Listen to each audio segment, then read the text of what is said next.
Bab 677.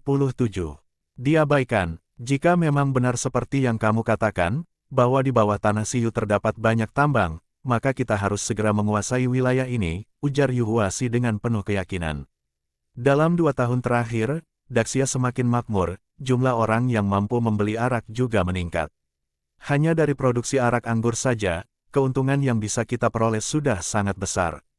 Sebenarnya, tanah Siyu ini juga sangat cocok untuk menanam berbagai jenis buah-buahan, lanjut Lin Hai. Banyak dari buah-buahan ini dapat diolah menjadi makanan awet seperti manisan atau buah kering. Contohnya, anggur bisa dikeringkan menjadi kismis, yang jauh lebih mudah untuk diangkut dan disimpan. Jika kita bisa mengelola sumber daya air di sini dengan baik, kita bahkan bisa menghasilkan surplus pangan. Lin Hai tahu bahwa di zaman kuno, tingkat produktivitas masih sangat rendah, sehingga wilayah tandus seperti Siyu tidak begitu menarik perhatian. Namun, jika dikelola dengan baik, tanah ini bisa memberikan hasil yang melimpah. Terlebih lagi, di bawah permukaan tanah Siyu terdapat cadangan gas alam yang sangat besar. Meski belum bisa dimanfaatkan sekarang, namun di masa depan pasti akan menjadi aset berharga. Menguasai wilayah ini lebih awal akan memberi keuntungan strategis yang besar bagi Daxia. Setelah beristirahat selama setengah jam, pasukan pengintai yang dikirim ke depan akhirnya kembali membawa laporan. Laporkan kepada Tuan, 50 di depan terdapat sebuah kota kecil. Penduduk di sekitarnya sudah dipindahkan, tetapi kami tidak melihat adanya pasukan penjaga. Namun, kemungkinan besar ada pasukan yang bersembunyi di dalamnya, kami belum bisa memastikan jumlahnya. Apakah kalian bisa membedakan apakah mereka dari suku Turkistan atau dari Siyu? Tanya Lin Hai dengan serius, pengintai menggelengkan kepala. Mereka semua mengenakan kain yang menutupi wajah mereka, hanya menyisakan mata yang terlihat. Kami tidak bisa melihat wajah mereka dengan jelas. Bagaimanapun juga, kita tidak boleh lengah, perintah Lin Hai dengan tegas. Seluruh pasukan bersiap untuk pertempuran kapan saja, juga, sampaikan kepada semua orang bahwa tanpa perintah, tidak ada yang boleh meminum air atau memakan makanan dari tempat ini. Mendengar itu, ekspresi Yuhuasi langsung berubah, matanya penuh dengan niat membunuh. Kamu berpikir mereka akan meracuni sumber air kita? Ada kemungkinan, jawab Lin Hai. Wilayah ini dipenuhi dengan racun alami, terutama racun dari ular yang sangat melimpah. Jika mereka meracuni sumur di sini, itu bisa menjadi bencana besar bagi kita. Kita harus sangat berhati-hati dan tidak boleh terjebak dalam perangkap mereka. Semua sumber air harus diuji terlebih dahulu dengan menggunakan hewan sebelum dikonsumsi oleh pasukan. Strategi ini menunjukkan betapa berhati-hatinya Lin Hai. Mereka sedang memasuki wilayah musuh, dan kesalahan sekecil apapun bisa berakibat fatal bagi seluruh pasukan. Untuk menghadapi musuh yang berbeda, harus digunakan strategi yang berbeda pula. Pasukan Daxia bergerak menuju kota di depan. Tak lama kemudian, debu beterbangan di udara, diiringi suara derap kuda yang padat dan mendekat dengan cepat. Bersiap untuk bertempur, para jenderal berteriak lantang, prajurit segera membentuk formasi pertempuran, dan dalam sekejap, pasukan musuh sudah berada di depan mereka. Seperti yang diduga, mereka adalah pasukan pemberontak Turkistan. Mohan mencibir dan berteriak, berani sekali kamu mengejarku sampai ke sini. Tinggalkan nyawamu saja, suruh Lin Hai datang menemuiku. Di barisan depan, Wang Dayong menjawab dengan suara dingin, dengan kemampuanmu yang rendah itu, kamu tidak pantas bertemu dengan tuan kami. Jika kamu punya nyali, datang dan bertarunglah. Tapi jika kamu masih punya akad sehat, lebih baik menyerah. Sekarang, mungkin kamu masih punya kesempatan untuk hidup. Kalau kamu tetap nekat melawan, hanya kematian yang menantimu. Hahaha, ini bukan padang rumput Turkistan. Ini wilayah kami. Mari kita lihat apakah kalian benar-benar punya kemampuan untuk mengalahkanku. Mohan tertawa sombong, sebelum ini, ia sudah menyiapkan strategi dengan matang. Ia yakin bahwa pasukan Daxia datang ke Siyu hanya untuk membasmi mereka, sehingga pasti akan terpancing dan mengikuti rencana yang ia buat. Jika ia bisa memancing pasukan Daxia masuk ke dalam gurun, lalu memutus jalur logistik mereka, maka kemenangan ada di tangannya. Kalau begitu, biarlah keterampilan kita yang berbicara. Wang Dayong tetap tenang, sudah menerima instruksi dari Lin Hai sebelumnya untuk tidak terprovokasi. Ia segera kembali ke barisan pasukan dan memerintahkan mereka untuk bersiap siaga. Dua pasukan berhadapan dalam kebuntuan, tetapi tidak ada yang mengambil langkah pertama. Keduanya menunggu lawan untuk bergerak lebih dulu. Lin Hai, yang berada di dalam kereta perang, menatap keluar dengan tenang. Kemudian dia berkata kepada semua orang di dalam, "Lihatlah, pasukan pemberontak ini memang ingin memancing kita untuk mengejar mereka. Justru karena itulah kita tidak boleh terpancing. Biarkan mereka gelisah sendiri." "Benar sekali." Yu Huasi mengangguk setuju. "Beritahu Wang Dayong, tetap pertahankan formasi bertahan dan dorong pasukan kita maju perlahan, jangan hiraukan provokasi dari mereka," perintah Lin Hai. Setelah memberikan instruksi, Lin Hai kembali duduk dengan tenang di dalam kereta perang, menunggu langkah selanjutnya dari musuh. Selama masih ada sumur di dalam kota Siyu, maka kita harus segera merebutnya agar bisa mendapatkan pasokan air di tempat terdekat. Hanya dengan begitu kita bisa bertahan lama dalam pertempuran di Siyu. Awalnya Mohan mengira bahwa pasukan Daxia akan segera menyerang mereka begitu melihat keberadaan mereka. Namun, yang terjadi justru di luar dugaannya.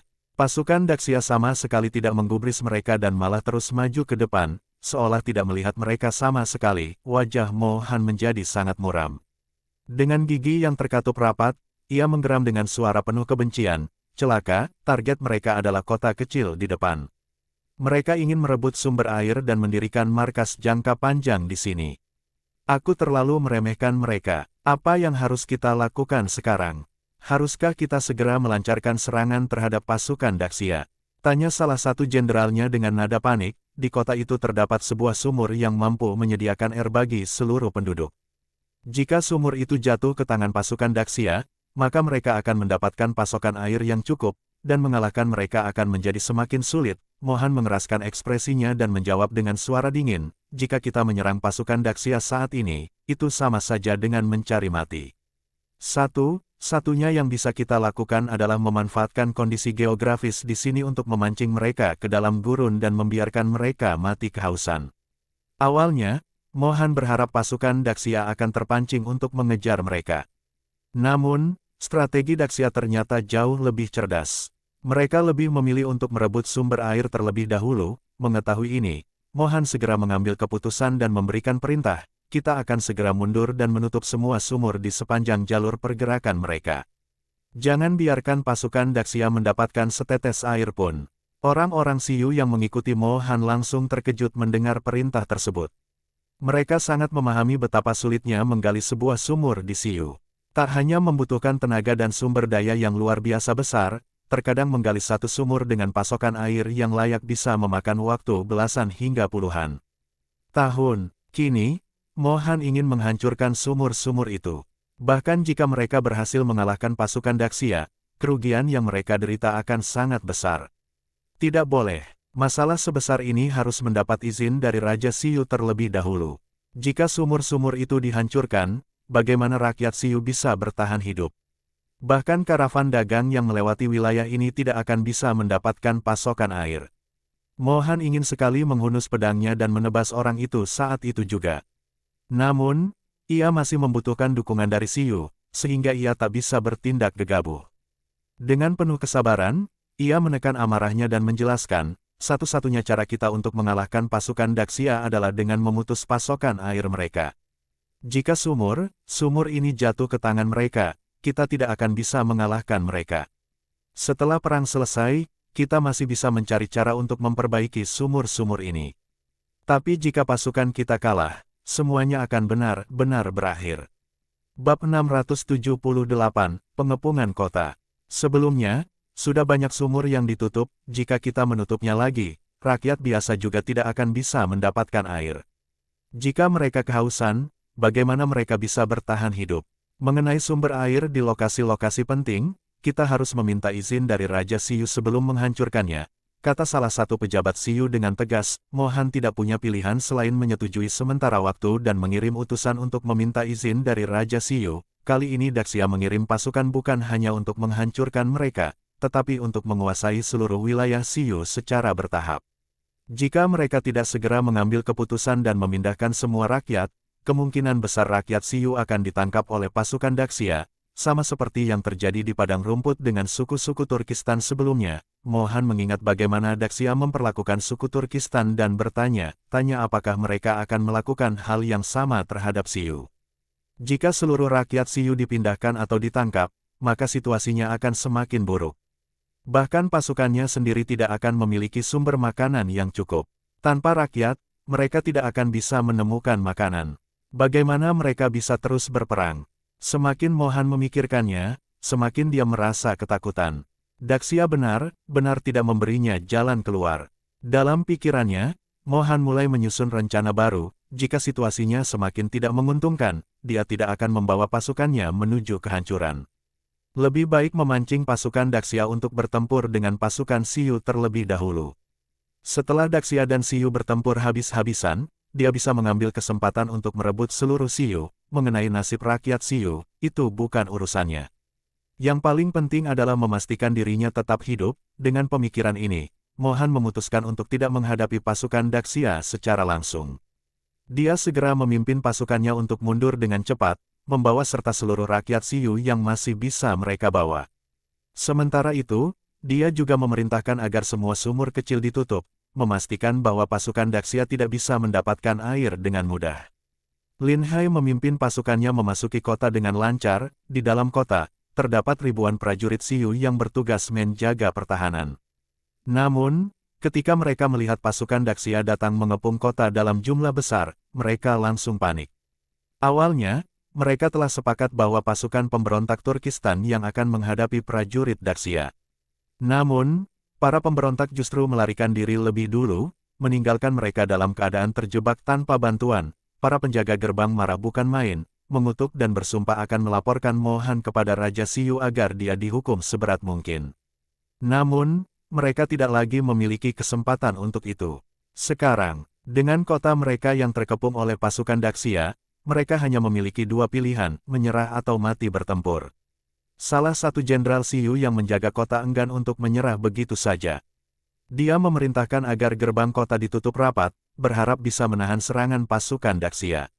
Mungkin dalam benaknya masih ada harapan bahwa baja bantuan dari Raja Siyu akan segera tiba untuk menyelamatkan mereka. Liu Ergou, salah satu panglima Daxia, mengendarai kudanya ke depan dan berteriak, "Kalian hanya beberapa ribu prajurit saja. Jangan nekat mencari mati.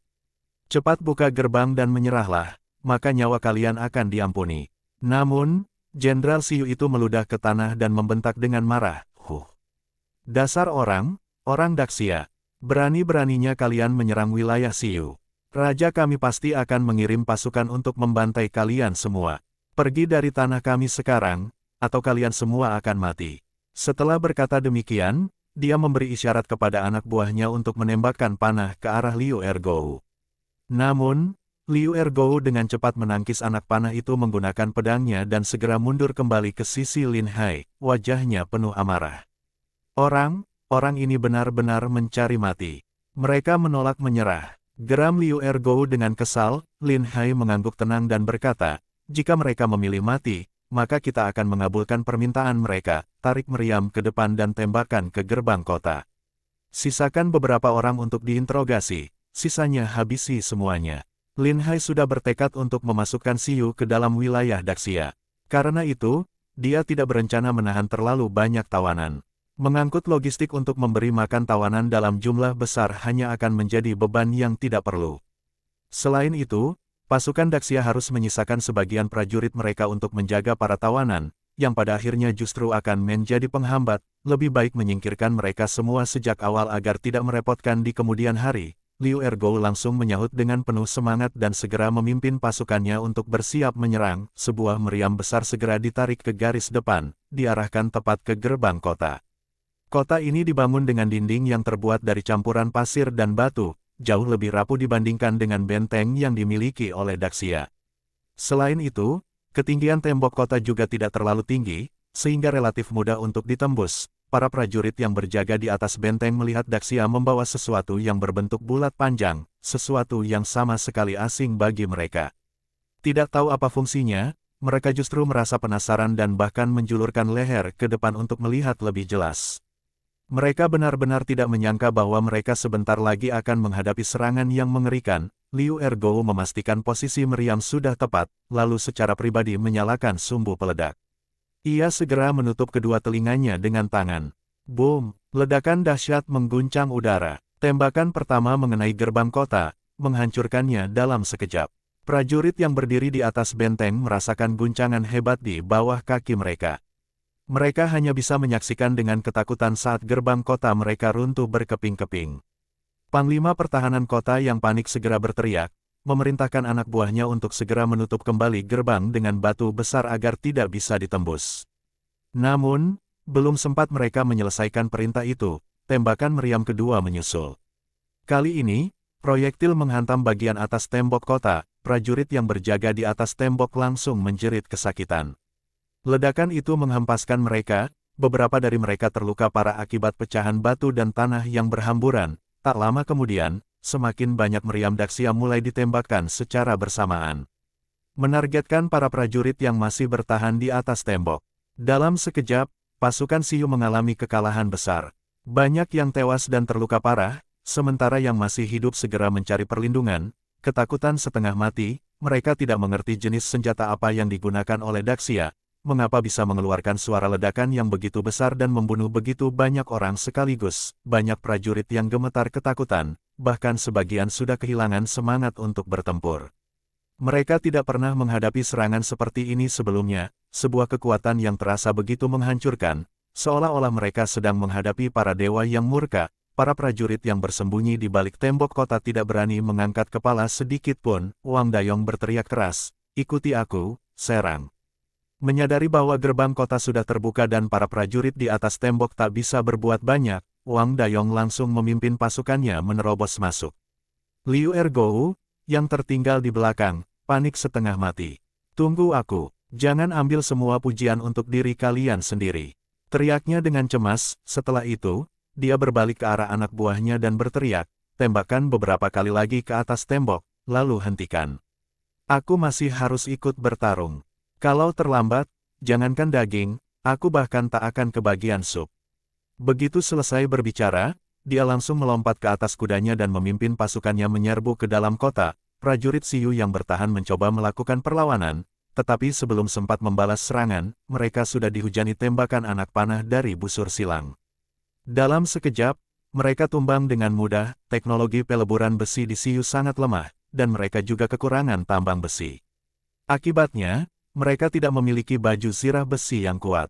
Panah dari pasukan Daxia dengan mudah menembus tubuh mereka. Menghadapi serangan pasukan Daxia, mereka benar-benar tidak memiliki kekuatan untuk melawan. Begitu pasukan Daxia berhasil menerobos masuk ke dalam kota, pertempuran pun menjadi seperti panen padi di ladang. Musuh ditebas tanpa ampun. Bahkan, mereka tidak perlu menggunakan granat tangan. Dengan hanya panah dan busur silang saja, mereka sudah mampu membantai pasukan Siyu dengan mudah. Kemudian, gelombang serangan berikutnya terjadi. Dengan kekuatan penuh, pasukan Daxia menebas musuh mereka dengan pedang tajam yang dibuat dari besi berkualitas tinggi. Satu tebasan bisa memotong tubuh musuh menjadi dua bagian, termasuk senjata yang mereka pegang. Harus diketahui bahwa semua senjata yang digunakan oleh pasukan Daxia dibuat dari baja berkualitas tinggi, sehingga sangat tajam dan kuat. Senjata biasa yang dimiliki pasukan Siyu sama sekali tidak bisa menandinginya. Dalam waktu kurang dari 1/4 jam, pasukan Siyu mengalami kekalahan telak. Sebagian besar prajuritnya sudah tewas, hanya menyisakan segelintir orang yang masih hidup. Para prajurit yang tersisa akhirnya tidak tahan lagi. Mereka melemparkan senjata mereka dan berlutut di tanah, menyerah dengan wajah sangat ketakutan. Bagi para tawanan yang menyerah secara sukarela, pasukan Daxia tidak lagi menyerang mereka. Sebaliknya, mereka segera menyebar ke seluruh kota untuk mengamankan wilayah tersebut. Ternyata, seperti yang sudah diperkirakan sebelumnya, hampir seluruh penduduk kota telah dievakuasi. Kota ini kini hanya seperti kota mati. Hal utama yang harus mereka lakukan adalah menemukan sumur air sesegera mungkin. Karena itulah tujuan utama dari pengepungan kota ini. Setelah mencari dengan cepat, mereka akhirnya menemukan sumur air. Semua orang merasa lega. Sebelum menggunakan sumur tersebut, pasukan Daxia menggunakan metode pengujian sederhana. Mereka membawa beberapa hewan kecil untuk menguji apakah air dari sumur itu beracun atau tidak. Air diambil dari sumur dan diberikan kepada hewan tersebut untuk diminum. Jika dalam beberapa waktu hewan itu masih hidup, maka airnya dinyatakan aman untuk dikonsumsi oleh manusia. Setelah seluruh kota berhasil dikuasai, Lin Hai akhirnya memasuki kota dengan tenang bersama rombongannya. Struktur kota ini sangat sederhana. Bangunan-bangunannya rendah dan kecil. Karena keterbatasan bahan bangunan di daerah ini, rumah hanya bisa dibangun dari lumpur dan batu kecil seperti kerikil. Bab 679. Menggali sumur. Setelah memasuki kota, Lin Hai segera mencari rumah terbaik untuk ditinggali. Karena kota itu sudah ditinggalkan oleh penduduknya, maka mereka bisa memilih tempat tinggal dengan bebas. LA juga mengirim sebagian prajurit untuk menyelidiki daerah sekitar dan menjaga pos-pos pertahanan. Lin Hai tidak terburu-buru menyerang lebih jauh, melainkan memastikan situasi kota terkendali terlebih dahulu. Tak lama kemudian, Wang Dayong datang menemuinya dengan menunggang kuda. "Tuan, kami telah menemukan sebuah sumur. Air di dalamnya cukup banyak, dan kami sudah memastikan tidak ada racun. Bisa digunakan untuk memenuhi kebutuhan pasukan kita, namun, dengan jumlah pasukan sebesar ini, mengandalkan satu sumur saja tetap akan menjadi tantangan, karena harus terus-menerus menimba air." Lin Hai mengangguk pelan dan berkata, "Sebenarnya, ini sudah cukup baik. Jika musuh menghancurkan sumur saat kita sedang menyerang kota, maka itu akan menjadi masalah besar. Setidaknya sekarang kita tidak perlu mengangkut air dari tempat yang jauh dan bisa menjamin pasokan dasar. Aku sudah mengatur sistem giliran untuk menimba air tanpa henti, jadi tidak akan kekurangan air." "Bagus. Kirim pasukan pengintai untuk memeriksa kondisi sekitar berdasarkan peta kita. Perbarui peta kita dan pastikan apakah kota lain di sekitar ini juga sudah dikosongkan seperti kota ini." "Dimengerti. Aku akan segera mengatur pasukan." Di sisi lain, Putri Chenxi mengipasi dirinya dengan kipas sambil mengeluh, "Tempat ini panas sekali dan sangat kering. Aku benar-benar ingin mandi. Udara di sini begitu panas hingga keringat yang keluar langsung menguap." Tubuhnya terasa sangat tidak nyaman, dan meskipun sudah minum banyak air, rasa hausnya tetap tidak hilang. Lin Hai menatapnya dan berkata dengan nada menenangkan, "Kita hanya punya satu sumur, dan air sangat berharga. Kita harus memastikan bahwa kuda perang dan prajurit memiliki cukup air untuk diminum. Bersabarlah sedikit, jangan membuang air dengan sia-sia. Setelah kita berhasil merebut lebih banyak kota dan memiliki lebih banyak sumur, maka kamu bisa mandi sepuasnya." Lin Ruoxue menggenggam tangan Putri Chenxi dan ikut membujuknya, "Kita sudah memutuskan untuk ikut bersama pasukan, jadi kita harus bersabar."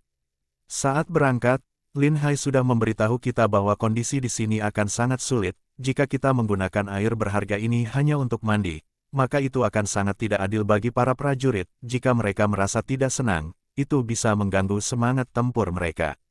Putri Chenxi mengangguk dan menjawab dengan penuh pengertian, "Tentu saja aku mengerti betapa pentingnya ini. Aku sudah berjanji untuk mengikuti semua aturan. Jika aku tidak bisa mandi sekarang, maka aku akan menahannya selama beberapa hari lagi. Aku yakin pasukan kita akan segera merebut lebih banyak kota, dan saat itu kita akan punya banyak air, bukan?" Di sisi lain, Cao Yao tetap mengenakan baju zirahnya, selalu siap untuk bertempur.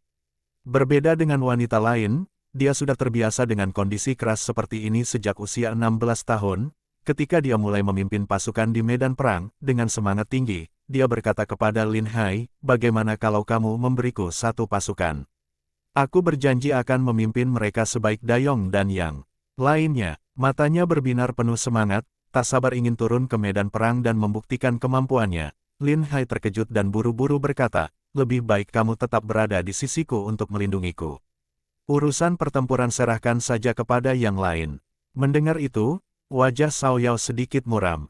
"Aku hanya ingin menangkap Mo Han dengan tanganku sendiri, membalaskan dendam rakyat suku kita.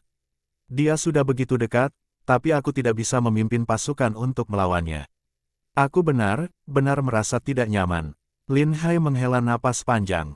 Dia sudah menduga bahwa membawa para wanita ini ke medan perang pasti akan menimbulkan masalah. Dalam hatinya, dia tidak ingin membiarkan Cao Yao mengambil risiko. Namun, melihat ekspresi kecewa di wajahnya, jika dia tidak diberi kesempatan untuk membalas dendam, hak itu pasti akan menjadi beban dalam pikirannya selamanya. "Begini saja. Meskipun aku tidak bisa menyerahkan pasukan utama Daxia untuk kamu pimpin, namun aku bisa mengirim pesan kepada pasukan kavaleri Turkistan lainnya. Mereka adalah mantan prajuritmu. Aku akan menugaskan 4.000 orang di bawah komandomu. Bagaimana?" Cao Yao langsung berseri-seri. Matanya berbinar penuh kegembiraan saat menatap Lin Hai. "Kamu serius?" "Tentu saja, untuk apa aku berbohong? Aku akan segera menyuruh pasukan pengintai mengirim pesan agar 2 pasukan kavaleri datang membantumu. Tapi ada satu syarat, meskipun kamu memimpin pasukan, kamu tetap harus mematuhi perintah, tidak boleh bertindak sembarangan. Xiao Yao sangat bahagia hingga tanpa sadar langsung merangkul leher Lin Hai. Aku pasti akan menaati perintahmu dan tidak akan bertindak ceroboh. Baiklah, baiklah, jangan sampai ada yang melihat. Kita ada di kamp militer. Kalau sampai para prajurit melihat ini, mereka bisa salah paham tentang preferensiku. Namaku bisa hancur. Lin Hai buru berkata sambil melepaskan dirinya dari pelukan Xiao Yao. Baru saat itu Xiao Yao menyadari bahwa dia masih mengenakan pakaian prajurit pria. Jika ada yang melihat, hal itu bisa menimbulkan kesalahpahaman yang tidak perlu. Dia segera mundur selangkah dan berdiri dengan lebih tenang. Baik, aku mengerti. Sementara itu, pasukan pengintai Dacia bekerja dengan efisiensi tinggi. Dalam waktu singkat, mereka berhasil memetakan wilayah dalam radius 200 I dengan sangat detail. Di daerah ini yang luas dan jarang penduduk, hanya ada satu kota kecil dalam radius 200 li, yang kebetulan juga berada di jalur perdagangan menuju Turkistan. Kota itu dibangun khusus untuk perdagangan dengan Turkistan, terutama dalam membeli kulit domba untuk membuat jubah musim dingin, karena musim dingin di Siyu, wilayah barat sangat dingin, namun, wilayah ini tidak cocok untuk beternak. Populasi sapi dan domba pun sangat sedikit, sehingga kota ini lebih berfungsi sebagai jalur perdagangan daripada pemukiman besar. Seorang pengintai melapor dengan wajah penuh amarah, beberapa sumur telah dihancurkan. Orang Siyu ini benar-benar kejam. Mereka ingin memastikan kita tidak memiliki cukup air untuk bertahan. Mata Lin Hai menyipit. Taktik musuh sudah mulai terlihat jelas, mereka ingin menggunakan keunggulan geografis mereka untuk membuat pasukan Dacia kehabisan air. Aku benar-benar ingin menangkap semua prajurit Siyu ini dan membunuh mereka semua. Lin Hai mendengarkan laporan anak buahnya tanpa menunjukkan kemarahan. Bawa satu tim prajurit dan gali kembali sumur-sumur itu. Kita membawa alat penggalian khusus, jadi membuka kembali sumur yang ditutup bukanlah hal yang sulit. Sebenarnya, menghancurkan sumur seperti ini jauh lebih baik daripada meracuni airnya. Jika mereka benar-benar meracuni sumur, maka seluruh sumber air akan menjadi tidak berguna. Tetapi dengan kondisi sekarang, kita hanya perlu menggali ulang dan bisa menggunakannya lagi. Para pengintai yang mendengar analisis Lin Hai merasa masuk akal. Baik, segera kami laksanakan. Mereka pun bersemangat kembali. Semakin Siyu tidak ingin pasukan Dacia mendapatkan sumur, semakin mereka harus menggali dan memanfaatkannya kembali, biar membuat musuh kesal setengah mati. Faktanya, Siyu sendiri sangat menghargai sumber air mereka. Bagaimanapun, setelah mengalahkan Dacia, mereka masih membutuhkan wilayah ini untuk bertahan hidup. Tanpa air, tempat ini akan menjadi tanah mati, bahkan pengusaha dagang pun tidak akan bisa melintasinya. Mereka memang tak sampai hati meracuni sumur-sumur itu, tetapi mereka tidak menyangka bahwa Dacia memiliki alat-alat logam berkualitas tinggi. Meskipun sumur-sumur itu telah mereka tutup, namun dengan sedikit usaha saja, pasukan Dacia bisa dengan mudah menggali ulang dan menggunakannya kembali. Selama mereka memiliki cukup sumber air, maka pasukan Dacia bisa terus menetap di sini, memperkuat pertahanan secara perlahan, dan secara bertahap maju ke wilayah musuh. Selain itu, Lin Hai masih memiliki kartu truf lain, pasukan kavaleri Turkistan yang masih berada di padang rumput. Begitu keadaan di wilayah ini stabil, ia bisa mengirim pasukan Turkistan untuk ikut bertempur. Para prajurit Turkistan masih menyimpan amarah terhadap para pasukan pemberontak dan ingin menghancurkan mereka dengan tangan mereka sendiri. Lin Hai sama sekali tidak khawatir apakah mereka akan setia atau tidak, karena dendam mereka sendiri sudah cukup menjadi motivasi untuk bertarung mati-matian.